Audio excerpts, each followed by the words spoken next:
I don't know what you think, but it seems like life is getting harder and harder to manage. I read recently that the average person faces a distraction roughly every 8 minutes, or approximately 7 or 8 per hour. So in an 8-hour day, that's about 60 distractions. And the average interruption takes about 5 minutes, so that equates to a potential 5 hours out of the 8 that we're being pulled in a direction away from what we're focusing on. It's no wonder that people struggle to be productive and manage their lives properly. So the fact that you're watching this video suggests that you want to do something about this. Now, there are lots of tips on productivity on YouTube, and some of them are pretty good, but many of them miss the point. That they work from the premise that productivity is about doing more in less time, when it's not. That real productivity is about spending time on the things that matter to you. It's about freeing up your life and your mind so that you can focus, concentrate, and get high quality of work done that fits neatly into your goals and values. So in this video, I'm going to share with you 5 productivity strategies that will help you free up your life so that you can focus on the right things for you and ultimately make the best use of your time.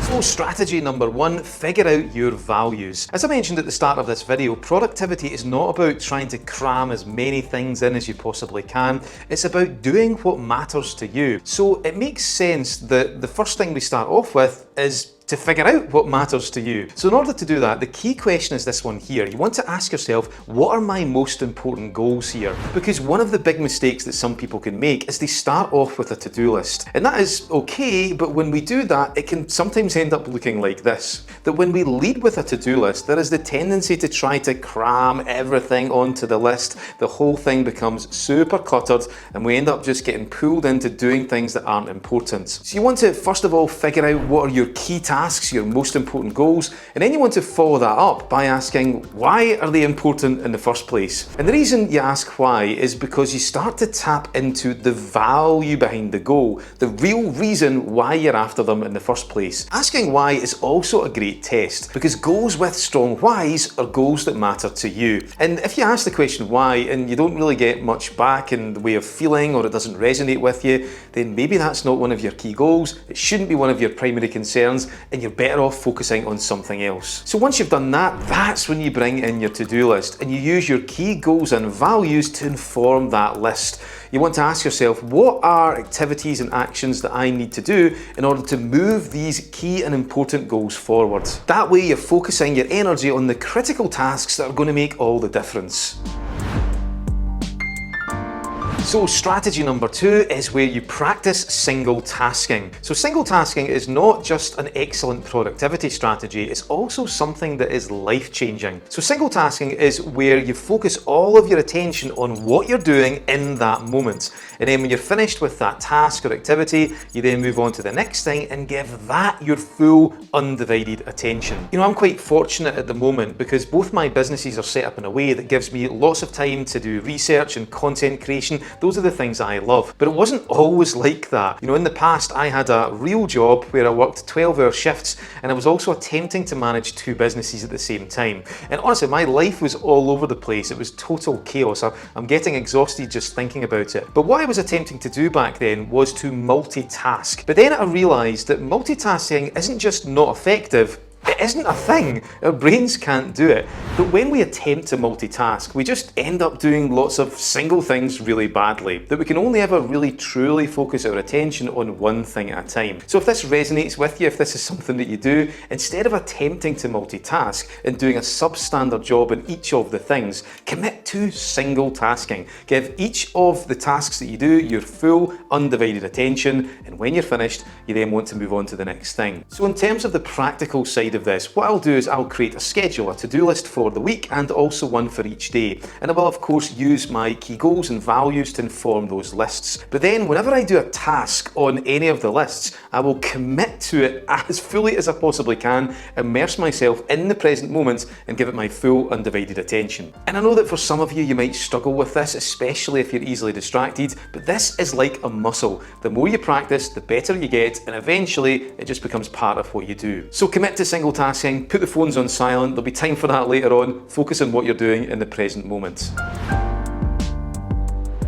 So strategy number 3 is self-automation. So I got this one from the excellent book Free to Focus by Michael Hyatt. So when people think of automation, especially in relation to productivity, it conjures up images of outsourcing tasks to technology. So things like email responders, calendars, stuff like that. But the one thing that people often forget is self-automation. So self-automation is where we create like ritualistic behaviors and habits and systems that move our key goals forwards. And the reason why this is important is because anytime we create a habit, then we start to do things automatically without thinking, and this requires a lot less energy. So a classic example of self-automation is a morning ritual. So a morning ritual is where you do something first thing to get you in the right state of mind to make the most out of the day. To go into this in more depth, a good morning ritual should be bespoke to you, and it should also do two things. First of all, it should give you energy, and secondly, focus. So a good morning ritual is an example of self-automation, but it's only one example. It's where you create habits and systems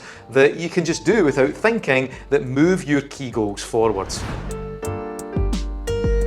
Next we have strategy number 4, and that is process automation. I don't know about you, but my memory isn't always the best. What were we talking about again? Oh yeah, productivity. So I'm prone to the odd senior moments, I don't mind admitting it to you. Now I don't know what your memory is like, but irrespective of that, we all have to have a way to be able to recall how we did important tasks previously. If we don't, then it can be easy to forget, and then if we ever have to do the task again, it can just feel like we're starting from scratch again and we're having to learn the whole thing. And this is just really inefficient. So the solution to this is a thing called process automation. So process automation is where you document the important tasks that you have to do and how you did them. If you're having to remind yourself each time you have to do tasks like these, then this is going to require a lot of energy. It's going to be pretty laborious, and it's just going to be damn annoying. So if you document how you did it and the process you used, then you can just bring up that process, and it's a much quicker, much more efficient way of doing it. It saves a lot of energy.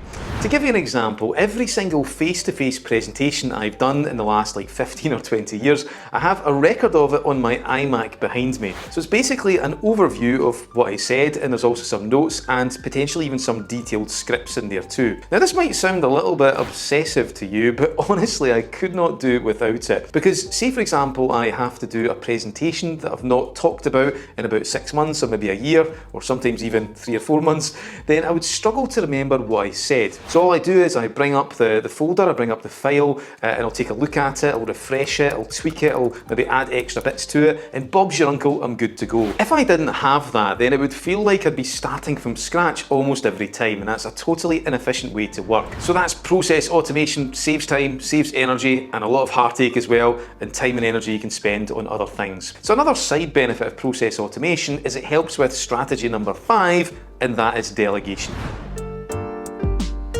So delegation is where we figure out the tasks that we don't want to do or that we're not particularly good at, and we then outsource them to someone else. And this then frees up our time, our energy, so that we can focus on the things that we do like to do and the things that we are good at. Delegation is one of these things that seems to rub people up the wrong way. You know, lots of limiting beliefs come to the fore, like I've no one to delegate to, or no one can do the job as good as I can, or you know, it's quicker to do it myself, or it takes too much time to delegate. And I'm kind of smiling as I'm describing these, because if I'm being honest with you, I do still kind of subscribe to them a little bit. I should know better, it's a work in progress, but everyone has to delegate to a certain degree. But I think the real issue that prevents people from delegating is that they actually don't know how to do it. So if you want to learn about this, then I would recommend you check out that book I mentioned earlier on called Free to Focus by Michael Hyatt. In it he has a chapter where he outlines the 5 different types of delegation. It's absolutely genius. He can describe it way better than I can, so you want to check out that book, it's fantastic.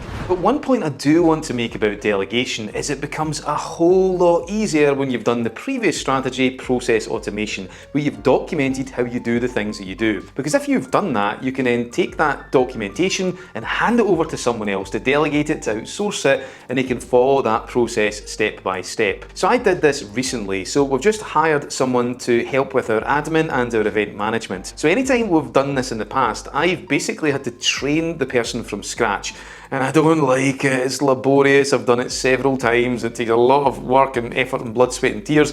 I'd prefer to be spending that time time on things that really matter. But this time it was different. What I did was I documented all of the tasks that needed to be done and how to go about doing them, and I put those processes in a Word document. I also recorded some training videos, and then I handed the whole thing over to the new start. Now of course she still needs a bit of coaching. I'm not just going to leave her to figure the whole thing out, but the time, the effort, the blood, sweat and tears that this saved was incredible. Now this took a bit of time to set up initially, but in the long run, man, it is so worth it.